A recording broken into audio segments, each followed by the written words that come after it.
Olá pessoal, tudo bem? Meu nome é Vanessa Maria Pereira, eu sou arquiteta e urbanista, coordenadora do projeto Arquitetura Neocolonial em Santa Catarina, do Erudito ao Popular, contemplado pelo edital de fomento ao patrimônio cultural, edital Elizabeth Anderle, promovido pela Fundação Catarinense de Cultura, Governo de Santa Catarina. Bem, esse vídeo ele está sendo realizado como uma contrapartida desse nosso projeto, que na verdade aconteceria através da realização de um seminário que teria ocorrido em maio, mas por conta da pandemia de Covid-19, esse seminário foi cancelado e o evento então foi substituído pela criação de um canal na internet no qual a gente divulga os vídeos com o conteúdo da pesquisa. Então são vários vídeos, a gente tem de profissionais, de pesquisadores envolvidos no trabalho e também de colaboradores, de pessoas que atuam em Santa Catarina na área de patrimônio e que tem pesquisas ou trabalhos na área de patrimônio neocolonial. Bem, esse vídeo ele vai tratar basicamente dos resultados que a gente alcançou através da nossa pesquisa, principalmente do estudo que nós fizemos focado na parte de Santa Catarina e do inventário da cidade de Florianópolis. Bem, essa pesquisa ela é precedida por um estudo teórico, né, que foi realizado com base no trabalho do professor Luiz Eduardo Teixeira, que inclusive já fez um vídeo sobre essa parte teórica da pesquisa. E lá, retomando um pouquinho a pesquisa, a gente vê que o neocolonial ele nasce como uma busca de uma arquitetura brasileira, com uma identidade brasileira que se pauta na história colonial do período do Brasil colônia portuguesa, né?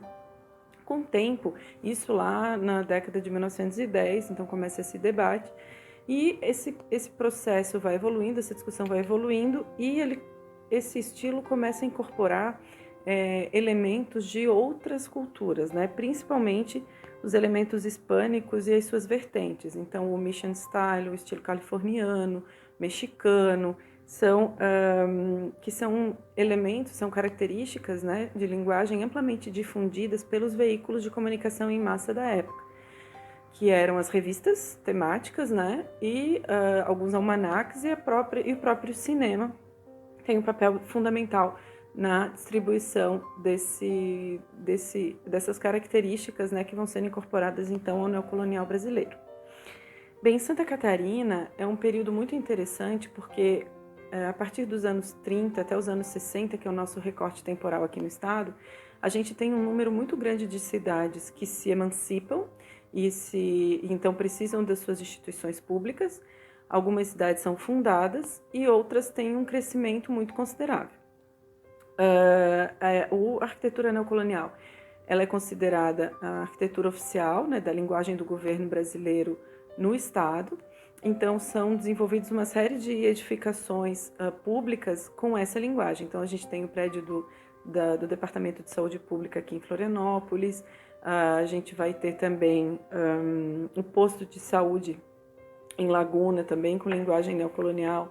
A gente vai ter também algumas edificações vinculadas a atividades econômicas estratégicas, como as edificações ligadas à indústria do carvão no sul do estado. Então, a gente vai ter vilas residenciais ligadas a essas plantas, né, de exploração de minério. A gente vai ter isso em Tubarão, em Capivari de Baixo, em Siderópolis. As vilas residenciais ligadas das estradas de ferro, então são uma referência importante também no norte do estado, essas vilas residenciais. Algumas vilas militares aqui em Florianópolis, né, a gente tem Vila da Marinha, enfim, na Agronômica, que tem essa linguagem. E a gente vai ter também outras edificações espalhadas mais a oeste do estado, como o edifício do DR, Departamento de Estradas e Rodagens, em Chapecó, e a Estação Experimental de Epagre, em Caçador. Então, são todos edifícios construídos entre os anos 30 e os anos 60 e que vão trazer essa linguagem oficial. Essa arquitetura oficial, ela vai servir de inspiração para as edificações institucionais, não necessariamente públicas, né? Mas que também têm esse apelo, que querem trazer essa linguagem moderna, de uma identidade nacional, enfim, para a sua arquitetura. Então, a gente vai ter alguns casos emblemáticos, como a Casa de Saúde São Sebastião, em Florianópolis, o Colégio Sagrado Coração de Jesus, que hoje é sede da Unisul em Tubarão. Então, são edificações que começam a replicar esse modelo. O que a gente percebe é que, embora a gente tenha edificações institucionais relevantes, elas, na verdade, não chegam a ser tão impactantes na estrutura das cidades. Elas são importantes, mas elas são referência para divulgação de uma linguagem, de uma arquitetura que vai se implementar muito fortemente nas residências das cidades catarinenses. Então a gente percebe que o período em que essas casas começam a ser construídas, elas se adequam muito bem ao que já a própria legislação e o planejamento urbano da época pregava, que era a questão de você ter mais higiene nas cidades, né? Então você tem um período no início do século XX do urbanismo sanitarista, então essas residências, elas são muito mais adequadas a esses novos padrões urbanos e residenciais. Por quê? Ela pressupõe um lote maior, mais largo, mais espaçoso, no qual você vai ter uma relação com a edificação muito diferente que havia até então na arquitetura colonial, na arquitetura eclética dos centros urbanos, né? Então, realmente, esse novo jeito de morar, de uma casa mais iluminada, mais fresca, ele se adequa muito bem a essa proposta do neocolonial. E é interessante também destacar que esse colonial que os teóricos lá no início vão buscar como referência, ele não é um colonial urbano, ele é um colonial rural. Então ele não se pauta na arquitetura que a gente conhece das casas em fita, né, as casas grudadas umas nas outras, que é o padrão que a gente tem nas cidades coloniais aqui do estado, mas sim nas grandes sedes de fazenda, uma casa isolada no lote, com um amplo jardim, um avarandado, um telhado bastante imponente. Então, essa referência da arquitetura rural é que a gente percebe com bastante força aqui, né? Então, é uma nova forma de morar, é uma forma de se buscar uma boa casa, né? Então, eles chamam isso, uma casa boa de se morar. A gente vai ter, então, entrando um pouco em Florianópolis, essa mudança de padrão de ocupação do território, o centro fundacional, que é essa área no entorno da Praça 15, em direção ao Hospital de Caridade, e depois para o outro lado, ele vai se ampliar. Então, no centro, a ocupação passa a ir em direção à Praia de Fora, que é a atual Beira-Mar. Então, a gente vai ter ampliação da região da Esteve Júnior, da Chácara da Espanha, da Avenida Rio Branco. Então, toda essa região ela vai ser urbanizada já com esse novo modelo, esse novo padrão de lotes maiores, mais largos, para casas mais generosas. E também existe uma ampliação urbana para bairros no entorno do centro. Então, a gente vai ter crescimento de bairros como o Saco dos Limões, onde existe uma vila operária que é construída com essa linguagem. A gente vai ter na Agronômica, onde existe a Vila da Marinha. A gente tem a Trindade. E no continente, uma série de imóveis construídos no Estreito, Coqueiros, alguma coisa em Capoeiras, mais Bom Abrigo, Balneário. Então, é uma série de bairros que começam a ser construídos nesse período. E é muito interessante que muitas dessas casas, principalmente na região continental, foram construídas como casas de praia. Então, eram as casas de verão, porque eram os balneários da época, né? Então, o Balneário Estreito, Bom Abrigo, Coqueiros, enfim. Então, a gente tem lá uma série de residências que tem uma linguagem dessa popularização do neocolonial aqui em Santa Catarina. A arquitetura residencial aqui no estado, ela é uma arquitetura popular. Nós vamos ter pouquíssimos exemplos de uma edificação mais erudita, né, residencial, mais sofisticada. A gente tem alguns exemplos, vou falar um pouco sobre eles, mas de uma maneira geral, o que realmente constitui assim, um patrimônio mais volumoso é como essa arquitetura se expandiu pela cidade, né? Dentre as edificações mais significativas, mais sofisticadas da arquitetura residencial, a gente tem em destaque a antiga casa de Oswaldo Cabral, na Rua Esteve Júnior, que é um imóvel tombado pelo município de Florianópolis, um tombamento bastante pioneiro, né, por ser uma casa neocolonial. A gente tem uma casa na Chácara da Espanha, que é muito reconhecida pela população, é um projeto do arquiteto Wolfgang Hall, que é uma casa que as pessoas realmente se interessam muito sobre ela. Eu acho que talvez a que mais despertou interesse de todas as nossas postagens nas redes sociais sobre essas arquiteturas, né? Então as pessoas realmente se identificam com esse patrimônio. Então, o que a gente conclui é que, de fato, a maior contribuição para a arquitetura neocolonial aqui em Florianópolis, eu acredito que isso vai se repetir no estado à medida que essa pesquisa for se ampliando, é que essa alteração nesse modo de morar, né? Essa busca dessa boa casa, de um ambiente mais arejado, mais iluminado, enfim, de um novo jeito de se relacionar com a cidade. É claro que a gente sabe que todo esse processo do urbanismo higienista que aconteceu no Brasil inteiro, ele teve duas consequências que são importantes mencionar no bojo desse projeto. A primeira dela é o fato de ter se expandido as cidades já com esse novo padrão de ocupação, né? Com ruas mais largas, lotes maiores, drenados, arejados, com vegetação, arborização urbana. Mas isso, claro, que só se aplicava para quem tinha recursos e que podia construir sua própria residência.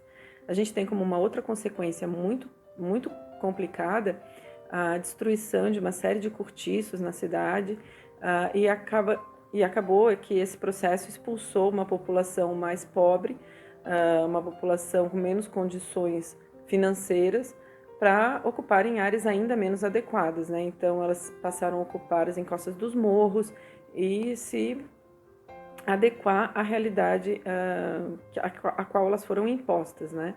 Então a gente tem essas duas consequências importantes desse período. Então, qual seria de fato a característica desse neocolonial? Porque como ele tem elementos de identidade da arquitetura luz brasileira do período colonial, do barroco, e vai sofrendo essas interferências dessa arquitetura hispânica, e depois ela vai sofrer outras influências que a gente identificou aqui, muito possivelmente pela procedência dos projetistas de outros países da Europa. Por que isso não é um ecletismo, né? Que era aquela arquitetura que trazia vários elementos de referência praticada no início do século XX? Porque tem uma série de elementos que se repetem e que eles são elementos que a gente considerou básicos para identificar essa arquitetura aqui em Santa Catarina. Dentre esses elementos básicos, o primeiro, eu acho que o mais relevante deles, é a questão da relação com o lote. Essas edificações, elas são, em geral, com afastamentos laterais, né? Elas não são grudadas nos vizinhos, elas têm afastamentos frontais, ou seja, ela não é diretamente para a rua, ela vai ter um jardim na frente da casa e ela vai ter um quintal nos fundos. Isso já era comum nas casas coloniais mesmo que em fita, mas eles permanecem com esse quintal no fundo e ampliam esse espaço para as laterais e para a fachada frontal, ou seja, é uma casa com uma implantação que permite ventilação e iluminação por todas as suas laterais, por todas as suas faces. Bem, outra questão que é interessante que é essa relação do jardim com a rua, porque a casa ela deixa de ter uma relação direta como tinham as casas coloniais urbanas. Essa relação é feita através de um jardim, né? E esse jardim ele vai passar a ter uma outra, depois eu vou falar um pouquinho melhor sobre isso. Ele passa a ter um papel também importante na cidade. Uma característica interessante também na relação com o lote é a ampliação do nível do térreo.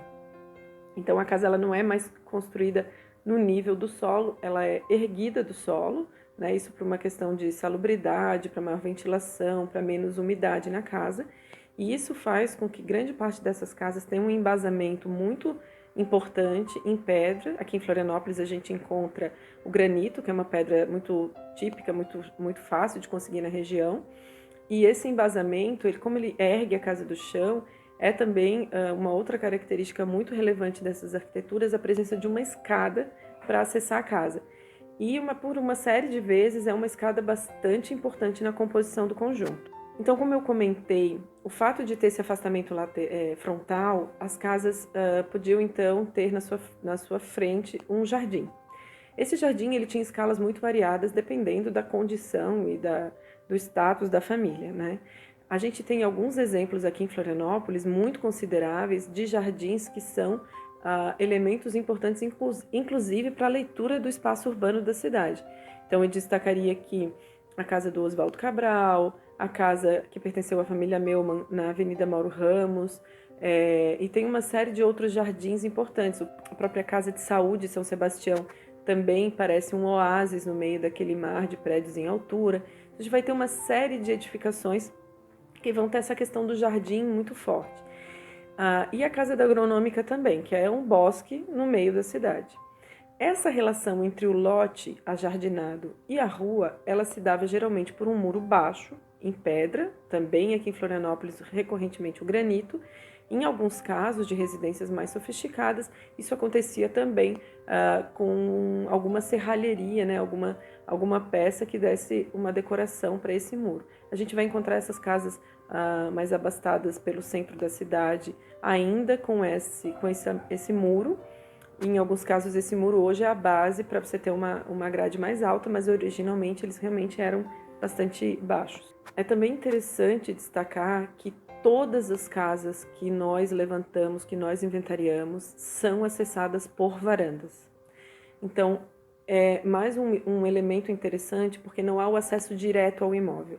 Você tem esse espaço de afastamento frontal, onde você tem um jardim, e esse jardim chega através de uma escadaria, em função da altura, a uma varanda, a um alpendre, que vai fazer então a transição entre o espaço público, pelo menos visualmente público, né, o espaço do jardim, que as pessoas podiam ver da rua, para o espaço interno da casa.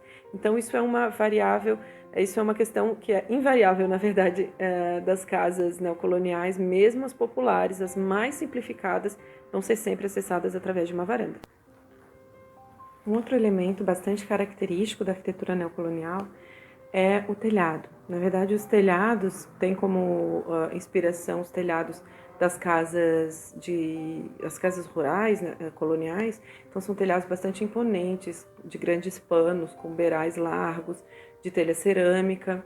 E na arquitetura neocolonial, como ela vai agregar alguns outros volumes ao volume principal, você vai ter os telhados específicos para a varanda, para os volumes que sobressaem ao corpo principal do imóvel. Então, vai ter um jogo de telhado sempre bastante importante, né? Quanto à organização dos imóveis, então a gente percebeu, pela análise que a gente pôde fazer das edificações que a gente conseguiu acesso ou conseguiu informações de projetos originais, que a casa tinha uma estrutura muito clara. As casas térreas, né, principalmente, elas têm o acesso, então, pela varanda. Essa varanda, ela dá acesso à área social da casa, então, uma sala de jantar, uma sala de estar. Essa área social, ela vai ter comunicação direta, então, de uma sala com a outra. Geralmente, numa das laterais da casa ficam os dormitórios, na área íntima, e nos fundos da casa, as áreas molhadas, que são o banheiro, a cozinha e uma pequena área de serviço, geralmente voltada para fora, voltada com acesso direto para o quintal. É também muito comum a presença de uma copa ou de uma sala de almoço, como eles chamam, que ela fica entre as salas e a cozinha. E também uma outra questão que é bem relevante na organização do espaço é a não existência de corredores longos. Então, geralmente, a organização da casa ela se dá através de uma circulação pequena ou diretamente de um cômodo para o outro, no caso das salas, né? Os quartos, então, têm todos acessos independentes e todos com janelas, enfim, com uma ventilação natural. Nas casas mais abastadas, o que a gente percebeu, embora a gente não tenha tido acesso a muitas plantas, que existe uma diferença, porque na casa mais popular, a gente percebe a incorporação desses elementos que antes eram fora da casa, então você vai ter, por um longo período da história da arquitetura no Brasil, a cozinha e o banheiro como elementos externos à edificação principal, né, onde se residia mesmo, e na arquitetura colonial esses elementos são incorporados, ainda nos fundos da residência.